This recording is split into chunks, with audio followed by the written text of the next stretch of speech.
जे मैं तेनू दसांगा तेनू की है, तेरे पैरों तले जमीन खिसक जाएगी। मैंने हाथ जोड़े। मैंने बोला महाराज मुझे मत बताइएगा, कुछ भी मत बताइए। मैं सब कुछ देख चुकी, आप क्या क्या कर सकते हो, आप कुछ भी ठीक कर सकते हो, आप प्लीज मुझे मत बताना। उन्होंने आगे से बोला 5 साल बाद बताऊंगा। मैंने कहा जी 5 साल बाद भी मुझे नहीं पता करना, आप प्लीज मत बताना। मुझे हुक्म हुआ कि 5 साल मैं उनके कोई दर्शन नहीं करूंगी और किसी को ये बात नहीं बताऊंगी। सिर्फ मेरे हस्बैंड को ये बात पता थी, बच्चों तक को नहीं पता थी। After 5 years were over, I prayed to Guru ji in my mind. I said गुरु जी, मैं कुछ भी करके आपकी एक फोटो चाहती हूँ, मैं किसी से नहीं मांगूंगी। जैसे कोई जिद्दी बच्चा होता है, मैंने बहुत छोटी बात करी और मैंने बहुत छोटी चीज मांगी अपने गुरु से। गुरु जी के बारे में न्यूज़पेपर में, मैगजीन्स में, टीवी में देना मना है, उन्हीं के हुक्म से।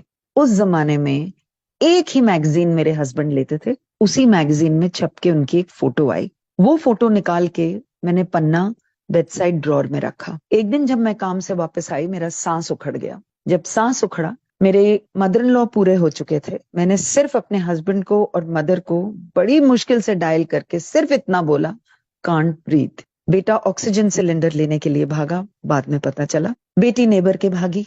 घर के मेंबर हेल्प करने की कोशिश कर रहे थे। मैंने पन्ना निकाला जब मैं बिल्कुल अकेली थी और सिर्फ गुरुजी को ये बोला, गुरुजी मैनू सा नहीं आ रहा। अजीब सी एक सेंसेशन मेरी गर्दन के पीछे हुई और मुझे सांस आया और ऐसा लगा जैसे लंग्स खुले।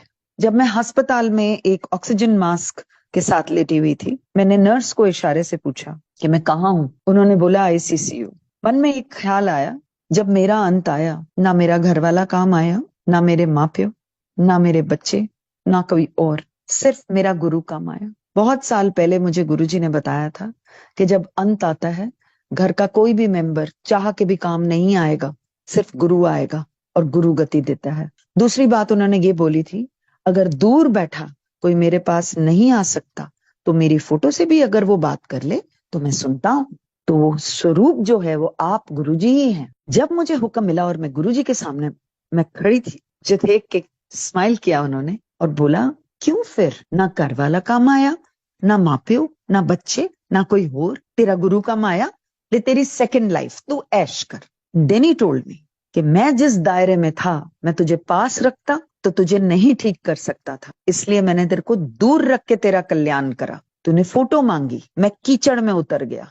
बिकॉज उस जर्नलिस्ट ने बहुत डेरोगेटरी कमेंट्स लिखे थे कि another baba has come in to town.